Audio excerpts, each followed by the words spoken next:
السلام علیکم ورحمۃ اللہ وبرکاتہ۔ بسم اللہ الرحمن الرحیم۔ دوستو 1946 کے رمضان المبارک کا آخری عشرہ تھا۔ میں فجر کی نماز کے بعد جامع مسجد روڑی میں بیٹھا ہوا تھا کہ چند آدمی گھبرائے ہوئے آئے اور بیان کیا کہ غضب ہو گیا۔ سننے میں آیا ہے کہ سکھوں کے لڑکوں نے قرآن کریم پھاڑ کر کنویں میں ڈال دیا ہے۔ اس پر مسلمان مشتعل ہوئے رہے اور تھانے والی مسجد میں جمع ہو رہے۔ میں فوراً بلا کسی تاخیر کے موقع واردات پر پہنچا تو معلوم ہوا کہ فی الواقع مسلمان مسجد کے صحن میں جمع ہو رہے ہیں۔ میں بھی وہاں پہنچ گیا تو اتنا معلوم ہوا کہ اسی مسجد تھانہ والی میں سے چند روز ہوئے ایک حمائل شریف جائبی سیز قرآن مجید چوری ہوئی تھی، اسی کی بے حرمتی ہوئی ہے۔ بے حرمتی کرنے والے کون ہیں؟ میں نے دریافت کیا۔ معلوم ہوا کہ پرائمری اسکول کے 3 سکھ طالب علم ہیں جو موضوع جٹانہ کلا ریاست پٹیالہ کے رہنے والے ہیں۔ پرائمری اسکول کے طالب علم ہیں۔ ان پرائمری اسکول کے طالب علموں نے مجھے چونکا دیا۔ میں ان کی عمر دریافت کی تو معلوم ہوا کہ بالترتیب 8، 9 اور 12 سال ہیں۔ مجھے اس امر کا اسی وقت یقین ہو گیا کہ یہ بے حرمتی غالباً کسی سازش یا کسی عناد کی نیت سے نہیں ہوئی، مگر بہرحال اس سلسلہ کو بہت زیادہ احتیاط کی ضرورت تھی۔ تھانہ مسجد کے بالکل سامنے تھا۔ تھانے دار کو بلوایا تو معلوم ہوا کہ تھانے دار ہندو ہے اور نو وارد ہے، اور اس ثانی کی نوعیت کے پیش نظر گھبرا گئے ہیں اور تھانے کے رجسٹر میں روانگی دکھا کر روپوش ہو گئے ہیں۔ یہ اس کی انتہائی کمزوری تھی جس سے معاملہ اور بھی نازک صورت اختیار کر گیا۔ اب اس آگ کو بجھانے کے لیے سوائے حکمت عملی کے پانی کے اور کوئی ذریعہ نہیں رہا۔ میں نے 2 لڑکوں کو سکول کے ہیڈ ماسٹر کے پاس روانہ کیا کہ وہ فوراً پہنچے۔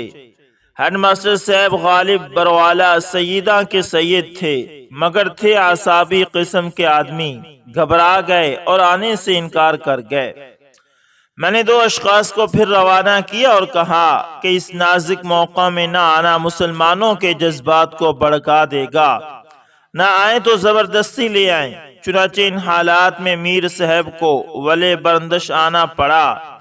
میں نے انہیں تسلی دلا کر ان کے شاگردان رشید کے حالات دریافت کیے تو معلوم ہوا کہ دراصل یہ تینوں طالب علم اس لڑکپن میں ہی چوری کی عادت میں گرفتار ہو گئے تھے۔ سکول کی لائبریری میں سے وہ ایک بار کتابیں چوری کرنے کے الزام میں استاذوں سے سزا پا چکے ہیں۔ مسجد میں اور گردواروں سے جوتیاں بھی چراتے رہتے ہیں۔ یہ حمائل بھی چھوٹے طالب علم نے ایک پورتی سمجھ کر چوری کی تھی اور اسے چھپا کر اپنے گھر چٹانہ کلاں لیے جا رہا تھا۔ واضح رہے کہ یہ طالب علم روزانہ سکول سے فارغ ہو کر اپنے گاؤں چلے جایا کرتے تھے جو ہمارے قصبے سے 2.5 میل کے فاصلے پر تھا۔ وہ جس روز قرآن پاک کو چرا کر گھر لے جا رہا تھا تو دوسرے دونوں لڑکے بھی ہمراہ تھے۔ بڑے لڑکے نے بغل میں دبائے قرآن مجید کو دیکھ کر کہا کہ یہ کیا ہے؟ اس نے کہا ایک پورتی ہے، کہیں سے ہاتھ لگ گئی ہے۔ اس نے چھین کر دیکھا اور کہا یہ تو مسلمانوں کا قرآن ہے اور تو نے بہت برا کیا۔ مسلمانوں کو پتہ لگ گیا تو جان سے مار دیں گے۔ اگر خیر چاہتا ہے تو آگے راہ میں کنواں تھا، اس نے اس حمائل کو کنویں میں ڈال دیا اور آپس میں قسمیں اٹھا لیں کہ اس کا کہیں ذکر تک نہیں کریں گے۔ مگر چند دن بعد آپس میں کسی مال مسروقہ کی تقسیم میں جھگڑ پڑے اور فریق مخالف نے یہ راز استاد اور دوسرے لوگوں کے پاس اگل دیا۔ میں نے یہ حالات سن کر میر صاحب سے کہہ دیا کہ بچوں کو تحویل میں رکھو، ایسا نہ ہو کہ کوئی جوشیلا مسلمان ان کو سورگ باش کر دے۔ میرے علم میں اصل حقیقت تو آ گئی تھی، مگر میں اس کا اظہار ابھی نہیں کر سکتا تھا کسی قوم کے جذبات کو قابو میں لانا آسان بات نہیں ہے۔ بہرحال میں نے اس بات کے علم میں آ جانے کے بعد یہ سانیہ اتفاقی ہے، ارادتاً نہیں ہوا، اپنی جگہ یہ فیصلہ کر لیا کہ الصلح خیر، لیکن اس کے لیے صبر اور تحمل سے موقع کی تلاش کر رہا تھا۔ تھانے دار کے رائے فرار اختیار کرنے کے بعد تھانے کے سامنے مجمع کا کھڑا رہنا فضول تھا۔ میں مجمع کو لے کر بازار کے دروازے کے سامنے اور بڑے تالاب کے پختہ گھاٹ کے چبوترے پر آ گیا، جہاں پیپل کا سایہ تھا۔ مقام سایہ دار پانی کا کنارہ تھا، اس لیے ٹھنڈ تھی تاکہ روزہ داروں کو زیادہ تکلیف نہ ہو۔ وہاں پہنچنے پر ہندو اور سکھ بھی آنے شروع ہو گئے اور مجمع بڑھتا گیا، لیکن اس مجمع میں شرارتی عنصر نہیں تھا۔ سب لوگ افسوس کرتے ہی نظر آتے تھے۔ اتنے میں مجھے خیال آیا کہ اب تک تو محض ہوائی بات ہوئی ہے، موقع واردات پر جانا چاہیے، لیکن اس طرح اگر پورے مجمع کو وہاں لے گئے اور اس کنویں میں سے قرآن مجید کے اوراق نکلے تو ممکن ہو سکتا ہے کہ مجمع بے قابو ہو جائے۔ اس لیے مصلحت اسی میں ہے کہ میں خود نہ جاؤں، ورنہ مجمع پر کنٹرول نہیں رہ سکے گا۔ میں یہی رہوں اور 3 اشخاص کو بھیج دوں۔ چنانچہ ایسے ہی ہوا۔ ایک مسلمان لڑکا کنویں میں اتارا گیا، اس نے احتیاط سے قرآن مجید کے اوراق نکالے، پورا قرآن مجید نہیں ملا۔ بہرحال بھیگے ہوئے اوراق کو نکال کر مجمع میں لے آئے اور میرے سامنے ہتھیلیوں پر رکھ کر مجھے دکھائے۔ اس منظر کو دیکھ کر پورے مجمع پر رقت طاری ہو گئی۔ مسلمان تو مسلمان، ہندو بھی رونے لگے۔ میں نے اس صفحے پر نظر کی تو چند آیات سامنے آئی۔ افسوس ہے کہ وہ آیتیں مجھے یاد نہیں، مگر اتنا یاد ہے کہ اس میں حکم تھا صبر کرو، صبر کرنے میں بھلائی ہے۔ میں نے ان آیات کی تلاوت کر کے مجمع کو سنائی اور پھر اس کا مفہوم بیان کیا اور کہا لڑائی جھگڑے سے قرآن پاک کی ان آیات نے ہمیں روک دیا ہے، اب قانونی طور پر ہی اس کا فیصلہ کریں گے۔ اس نازک موقع پر قرآن پاک کی ان آیات کا سامنے آنا یقیناً معنی خیز ہے اور قرآنی معجزہ ہے۔ اتنے میں ان سکھ بچوں کے سرپرست آ گئے، منتیں معافیاں اور معذرت کرتے ہوئے سامنے آئے۔ میں نے کہا کہ آپ اپنے گاؤں کی پنچایت بلائیں، ہم اپنے شہر کی پنچایت کر کے فیصلہ کرتے ہیں۔ دھوپ زیادہ تیز ہو گئی تھی اور روزے داروں کو تکلیف ہو رہی تھی۔ میں نے انہیں کہا کہ اب سب اپنے گھروں کو جاؤ، پھر ٹھنڈے وقت میں سوچیں گے۔ شام کے وقت میں جامع مسجد میں موجود تھا کہ موضوع جٹانا کی بہت بڑی پنچایت، جس میں وہاں کی تمام ہندو اور سکھ معززین شامل تھے، آئے۔ میں اس منظر کو کبھی نہیں بھول سکتا کہ ان میں اکثریت نیلی پگڑیوں والے، سفید اور سیاہ داڑھیوں والوں کی تھی۔ سب ادباً اور احتراماً ہاتھ جوڑے ہوئے کھڑے تھے اور معافی مانگ رہے تھے۔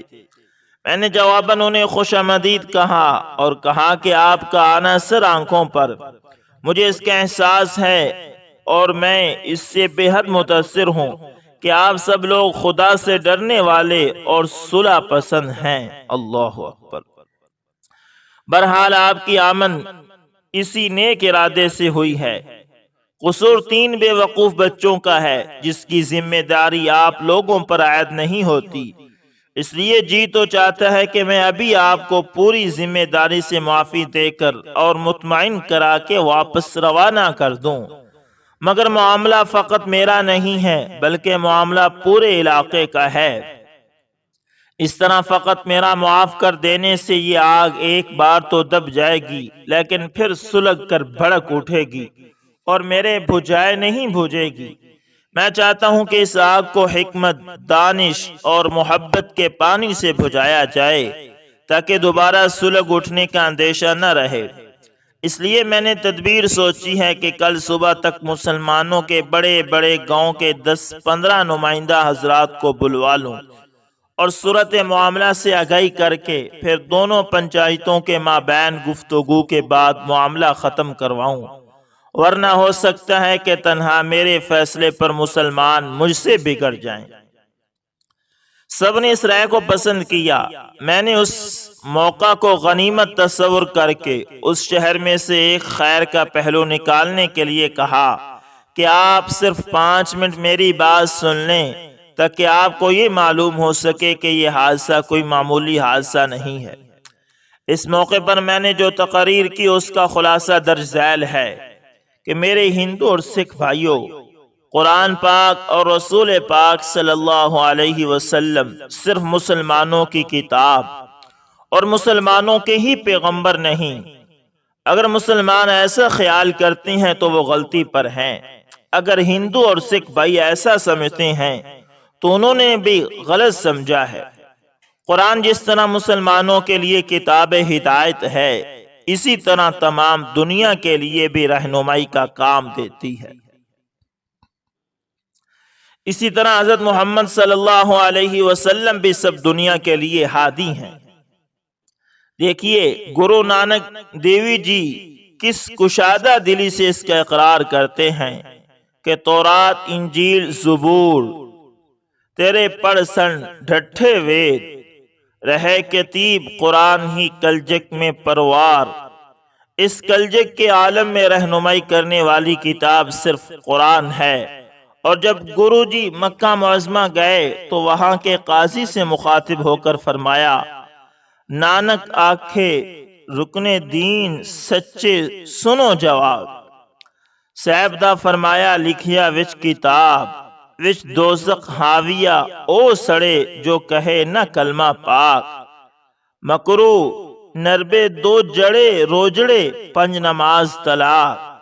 یہاں بھی قرآن پاک کا حوالہ دے کر فرماتے ہیں کہ اللہ تعالیٰ نے قرآن میں فرمایا ہے کہ حاویہ دوزخ میں وہ لوگ عذاب بھگتیں گے جو کلمہ نہیں پڑھتے، 30 روزے نہیں رکھتے ہوں، 5 نمازوں کو طلاق دے رکھی ہو، اور رسول پاک صلی اللہ علیہ وسلم کی عظمت شان کا اس طرح اعتراف کرتے ہیں، یعنی گرو نانک، ڈھٹھا نور محمدی ڈھٹھا نبی رسول، نانک قدرت دیکھ کے خود ہی سب بھول۔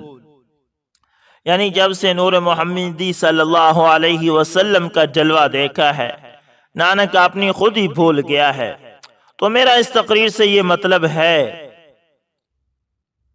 کہ قرآن صرف ہمارا نہیں ہے، تمہارا بھی ہے۔ جس کو گرو جی اللہ کی کتاب تصور کرتے ہیں، اس کی بے حرمتی کا مسئلہ مسلمانوں کا ہی نہیں، تمہارا بھی ہے۔ اس کے بعد انہوں نے کہا کہ آپ ان 3 بچوں کو کسی کی ضمانت پر ہمارے سپرد کر سکتے ہیں۔ میں نے ان میں سے ایک صاحب کی ضمانت پر لے جانے کی اجازت دے دی اور وہ سکول سے لے گئے۔ میں خود بھی چاہتا تھا کہ وہ اپنے گھر پہنچ جائیں۔ رات کے وقت میں نے اپنے چند رفقا کے مشورے سے یہ طے کیا کہ اپنے پڑوس کے بڑے بڑے مواضع میں قاصد بھیج کر وہاں کے ائمہ مساجد اور نمبرداروں کو بلوا لیں۔ اس طرح کم از کم 10-15 گاؤں کے نمائندے بلوا کر آنے والی پنچایت سے معافی منگوا دیں گے اور معاملہ رفت گزشت ہو جائے گا۔ اسی خیال کے متحد ہمارے ایک عزیز لڑکے محمد حنیف کو موضوع علی کا، ناگو کا، پنچہاری وغیرہ میں روانہ کر دیا گیا اور بے صبری سے صبح کا انتظار کرنے لگے۔ رات کو ہجوم افکار سے اچھی طرح نیند نہیں آئی۔ کبھی خیال آتا کہ بچے ہوں بوڑھے، برحال قرآن پاک کی بے حرمتی ہوئی ہے، اس لیے بس ان لوگوں سے بھڑ جانا چاہیے، یہ سوچے بغیر کہ جو ہوتا ہے ہو جائے، آخر موت تو غیرت قرآنی پر آئے گی۔ مگر یہ خیال زیادہ دیر تک قائم نہیں رہتا تھا، اسلامی عدل اور انصاف سامنے آ جاتا تھا۔ غرض یہ کہ اسی ادھیڑ بن میں صبح کی نماز پڑھ کر موضوع علیقہ کے راستے کی طرف دیوانہ وار چلا گیا کہ مولوی عبداللطیف خان صاحب آ رہے ہوں گے، ان سے مل کر دریافت کروں گا کہ میرا یہ فیصلہ صحیح بھی ہے یا نہیں۔ کہیں پر عدل و انصاف کے پردے میں بزدلی تو کار فرما نہیں ہے۔ شہر سے باہر نکل کر اس مقام پر کھڑا ہو گیا جہاں سرسا کی شاہراہ سے موضوع علیقہ کو راستہ نکلتا ہے۔ ابھی اسی مقام پر کھڑے ہوئے تھوڑا سا عرصہ گزرا تھا کہ سرسا کی طرف سے ڈھول کی آواز سنائی دی اور ساتھ ہی گرد و غبار کا طوفان اڑتا ہوا نظر آیا۔ میں نے حیرانی سے پوچھا۔ چند ثانیے بعد ایک بکھرا ہوا ڈانگوں سے مسلح مجمع نظر پڑا جو ڈھول اور نقارہ بجاتا ہوا کھیتوں کو رونتا ہوا ہماری طرف بڑھ رہا تھا۔ مجمع نے قریب پہنچ کر مجھے دیکھا اور زور سے السلام علیکم کہا۔ میں نے جواب میں وعلیکم السلام کہا۔ یہ موضوع ناگوں کے مسلمان تھے۔ دیہاتی اور جذباتی مسلمانوں کی نفسیات کو ذہن میں رکھ کر میں نے ایک تقریر کی جس کا خلاصہ یہ ہے کہ جزاک اللہ، مسلمان ہوں تو ایسے ہوں، غیرت ایمانی ہو تو ایسی ہو، قرآن کے ماننے والے ہوں تو ایسے ہو۔ بھائیو، میں سب کو اتنے مقدس جذبات رکھنے پر مبارکباد اور خوش آمدید کہتا ہوں، مگر مجھے یہ تو بتائیے کہ میں نے تو صرف مولوی صاحب اور نمبردار کو بلوایا تھا، آپ اتنے لوگ اور وہ بھی مسلح ہو کر کیوں آ گئے ہو؟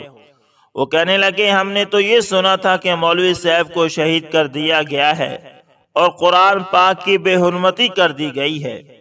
میں نے کہا، میں تو آپ کے سامنے زندہ اور سلامت موجود ہوں، باقی رہا قرآن پاک کا معاملہ، وہ ان قریب بیان کرتا ہوں۔ معاملہ کچھ ایسا ہے کہ اس میں قصوروار چھوٹی عمر کے بچے ہیں۔ سارے مولوی جمع ہونے پر قرآن ہی سے فیصلہ چاہیں گے، پھر جو فیصلہ قرآن پاک کا ہوگا ہم اسی پر عمل کریں گے۔ مجھے بتایا جائے کہ کیا آپ بھی قرآن پاک کا فیصلہ ماننے کو تیار ہیں؟ سب نے یک زباں ہو کر کہا، بالکل۔ اچھا، تو پھر یہ لاٹھیاں اور ہتھیار جو لائے ہو ان کو یہاں ڈال دو۔ انہوں نے اس کی پوری تعمیل کی۔ ابھی ان سے ہتھیار رکھوائے ہی تھے کہ دوسری طرف سے ایک طوفان اٹھتا ہوا آیا اور اسی طرح ایک ہجوم ڈھول نقارے کی آواز کے ساتھ کھیتوں کو رونتا ہوا آیا۔ وہ لوگ قریب آئے تو معلوم ہوا کہ یہ موضوع پنہاری کے مجاہدین ہیں۔ ان سے بھی پہلی سی گفتگو ہوئی اور ان کو بھی غیر مسلح کر کے پاس بٹھا لیا۔ اس دوران میں ہمارے شہر کے ہندوؤں نے اس مجمع کو دیکھ کر تو شہر میں سناٹا چھا گیا۔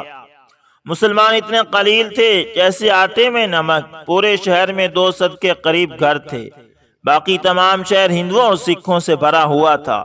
چنانچہ ہندو اور سکھ نوجوان کہہ رہے تھے کہ جلد مقابلے کے لیے تیار ہو جاؤ اور ہندو آبادی کو اطلاع دے دو۔ لیکن معمر اور سمجھدار سب کو تسلی دے رہے تھے کہ مولوی صاحب سے ہمیں پوری امید ہے کہ وہ تصادم نہیں ہونے دیں گے، تم بے فکر رہو۔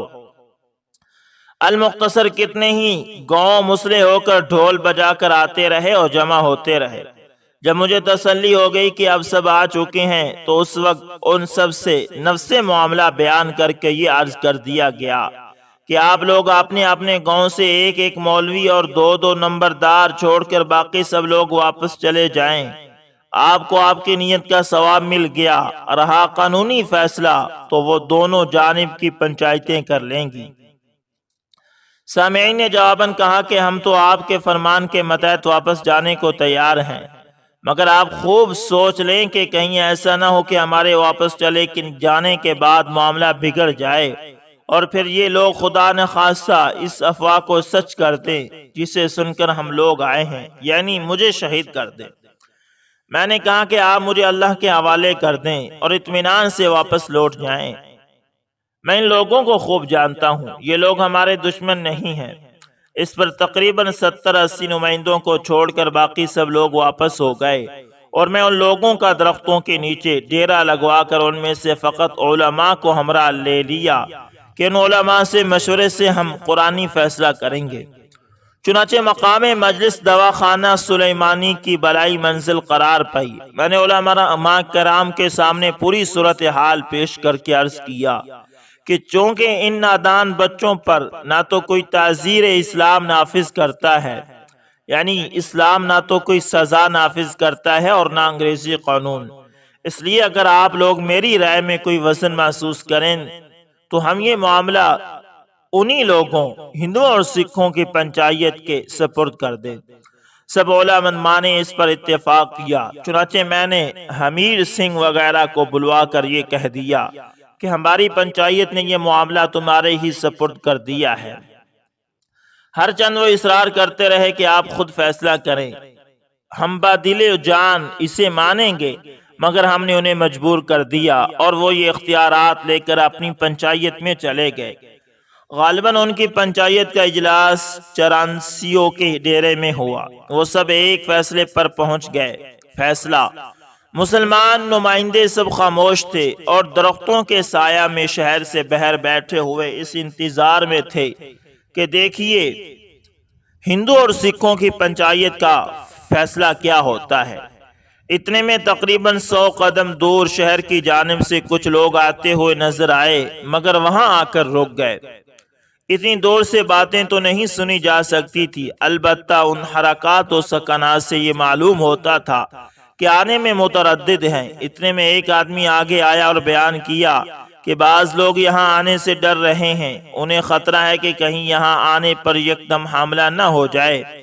میں نے جواباً تسلی دلائی اور کہا کہ میری ضمانت پر پوری تسلی اور بے فکری سے آ جائیں۔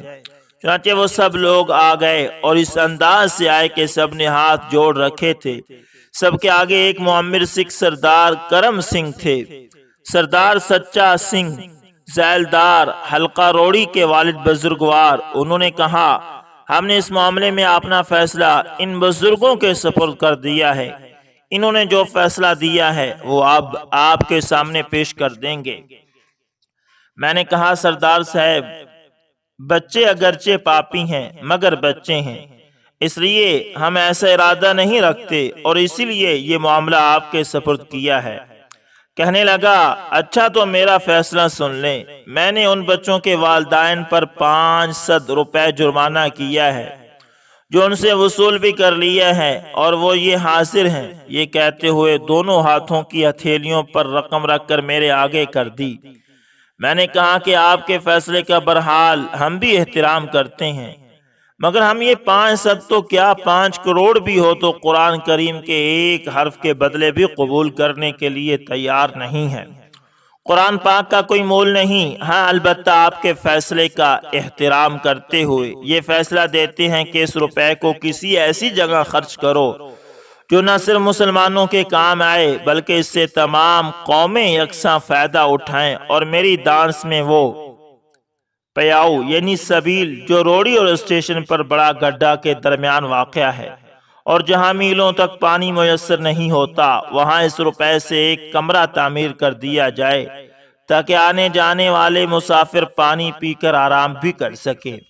چونکہ اسٹیشن روڑی سے 12 میل کے فاصلے پر تھا اور سواری کا کوئی معقول انتظام نہیں تھا، اس لیے مسافروں کو ایسے آرام دہ اور آرام بخش کمرے کی ضرورت تھی۔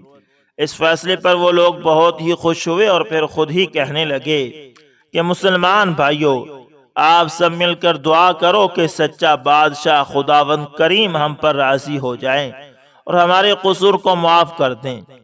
چنانچہ ہندو مسلم سکھ سب نے ہاتھ اٹھا کر دعا مانگی اور شکریہ ادا کیا کہ خدا نے مہربانی سے ایک بہت بڑے فساد سے بچا لیا۔ یہ دعا مانگ کر سب نے اپنے اپنے گھروں کی راہ لی۔ اب یہاں ایک بات بتانے کی رہ گئی تھی کہ اس فیصلے کو صادر کرنے کے لیے کرم سنگھ کو کیوں منتخب کیا گیا، حالانکہ ان سے زیادہ سمجھدار اور ان سے زیادہ مؤثر شخص اور بھی موجود تھے۔ شاید اس کو فیصلہ کرنے والے اور فیصلہ سنانے والے خود بھی نہ جانتے ہوں، مگر الحمدللہ مجھے اس کا علم ہے۔ اس واقعے سے 2 سال بیشتر ایک بار سردار کرم سنگھ میرے پاس ایسی حالت میں آئے کہ ان کے سر پر قرآن مجید رکھا ہوا تھا اور وہ مجھے تلاش کر رہے تھے۔ مجھے دیکھتے ہی کہنے لگے کہ لو میاں صاحب، یہ غالباً قرآن مجید ہیں، آپ اسے اپنے پاس رکھ لیں، میں اسے دور سے لایا ہوں۔ انہوں نے اس کی تفصیل اس طرح بیان کی کہ میں بڑھنڈا سے چھوٹی لائن BB&CR کے ایک 3rd کلاس ڈبے میں سفر کر رہا تھا۔ اس میں چند مسافر موجود تھے اور یہ کلام مجید ایک کھونٹی پر لٹکا ہوا تھا۔ بٹھنڈا سے شیر گڑھ اور راما منڈی اسٹیشن پر مسافر اتر گئے، حتیٰ کہ کالونلوی منڈی کے اسٹیشن پر اس ڈبے میں میرے سوا کوئی مسافر نہیں رہا، میں اکیلا بیٹھا ہوا تھا۔ اس سے آگے والا اسٹیشن سکھ چین المعروف لکڑی والا تھا جہاں مجھے اترنا تھا۔ گاڑی چلی اور پھر میرے اترنے کا اسٹیشن بھی آ گیا۔ گاڑی روکی اور مجھے قرآن پاک نے اپنی طرف کھینچ لیا۔ مجھے یہ خیال شدت سے آیا کہ اس قرآن کو اپنی تحویل میں لینے والا اب اس گاڑی میں کوئی نہیں، جس کی تحویل میں تھا وہ بھول گیا ہے، اس لیے اب مجھے چاہیے کہ میں اسے اپنے ہمراہ ادب سے لے آؤں اور میاں صاحب کے سپرد کر دوں۔ چنانچہ میں نے نہایت احتیاط سے سر پر اٹھا لیا۔ 13-14 میل کا سفر میں نے پیدل طے کیا، کہیں پیشاب وغیرہ کے لیے نہیں روکا کہ ناپاک ہاتھ قرآن پاک کو نہ لگ جائے، اس لیے بس سیدھا آپ کے ہاں چلا آیا ہوں۔ اللہ میاں کو غالباً یہی ادا پسند آئی جو اس سانے کا فیصلہ بھی انہی سے کروایا۔ حقیقتاً غیر مسلموں میں ان سے زیادہ اہل اور کون ہو سکتا تھا۔ اس واقعے پر بیان کرنے کی ایک اور بات رہ گئی کہ اس مجمع میں مولوی شیر محمد صاحب سکنا ناگوکا نے بھی ٹھیٹھ پنجابی زبان میں ایک مؤثر تقریر کی تھی، جس کا خلاصہ یہ تھا کہ آپ کے فیصلے کے تحت 500 روپیہ جرمانہ وصول کرنا ہمیں صحیح معلوم نہیں ہوتا، مگر اس خیال سے کہ شاید یہ جرمانہ اس گناہ کے میل کو صاف کرنے کے لیے صابن کا کام دے سکے، ہم اس کو قبول کرتے ہیں۔ آپ کو یاد ہوگا کہ تھانے دار جو ہندو تھا، یہ شور اٹھنے پر تھانے میں اپنی دیہات کی روانگی دکھا کر گھر میں جا چھپا تھا۔ ہماری بہمی مفاہمت ہو جانے کے بعد ڈی ایس پی صاحب، جو کہ ہری سنگھ تلوا کے خاندان سے تھے، تھانے دار پر سخت باز پر شروع کر چکے تھے۔ تھانے دار کو خطرہ ہو گیا کہ مجھے نقصان پہنچے گا، تو پھر میری خوشامد شروع کی اور کہا کہ تلوا صاحب آپ کے کردار سے بہت متاثر ہیں، اگر آپ میری سفارش کر دیں تو میرا بھلا ہو سکتا ہے۔ میں نے تلوا صاحب کے پاس اپنا آدمی بھیجا اور کہا کہ اس فساد کا ہاتھی تو نکل گیا ہے، اب تھانے دار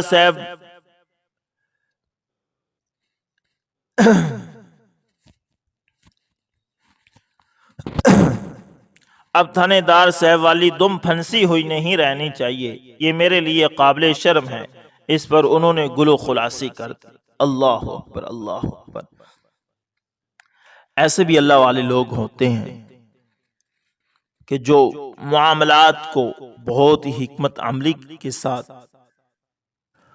ترتیب دینے کی کوشش کرتے ہیں۔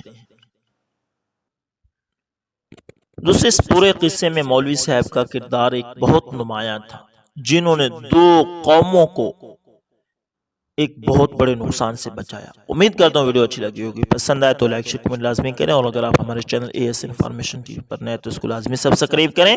ملتے ہیں کسی نیکسٹ اچھی سی ویڈیو کے اندر، تب تک کے لیے اللہ حافظ، جزاک